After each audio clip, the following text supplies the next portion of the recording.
कि इमरान खान हुकूमत की एक और कामयाबी सामने आ गई। एफबीआर के एदादो शुमार के मुताबिक मुल्क में अब तक का टैक्स जमा होने का रिकॉर्ड कायम हो गया। आखिरी माली साल में एफबीआर ने टारगेट से 239 अरब रुपए जायद इकट्ठे किए। वजीर खजाना मिफ्ता इस्माइल ने पीटीआई हुकूमत के रिकॉर्ड टैक्स कलेक्शन का एतराफ़ कर लिया। ट्वीट किया, एफबीआर ने 51 खरब रुपए से जायद टैक्स जमा किया। एफबीआर टीम तो तवक्कुआत से बढ़कर कारकर्दगी दिखा रही है।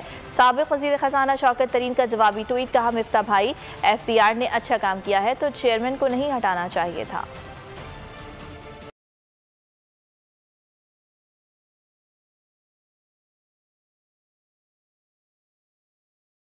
हुकूमत की एक और कामयाबी, मुखालफिन भी इमरान खान की कामयाबी मानने लगे। मुल्क में टैक्स जमा होने का रिकॉर्ड कायम।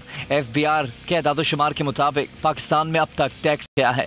आखिरी माली साल में एफबीआर ने टारगेट से 239 अरब रुपए जायद इकट्ठे किए। वजीर खजाना मिफ्ता इस्माइल इमरान खान हुकूमत के टैक्स कलेक्शन इक़दाम के मुख्तलिफ निकले। ट्विटर पैगाम में लिखा कि एफबीआर ने 51 खरब रुपए से जायद टैक्स जमा किया। एफबीआर टीम तवक्कुआत से बढ़कर कारकर्दगी दिखा रही है। साबिक वजीर खजाना शौकत तरीन ने जवाबी ट्वीट दाग दिया, लिखा मिफ्ता भाई एफबीआर ने अच्छा काम किया है तो चेयरमैन को नहीं हटाना चाहिए था। सब्सक्राइब करें और बेल दबाएं ताकि कोई खबर रह न जाए।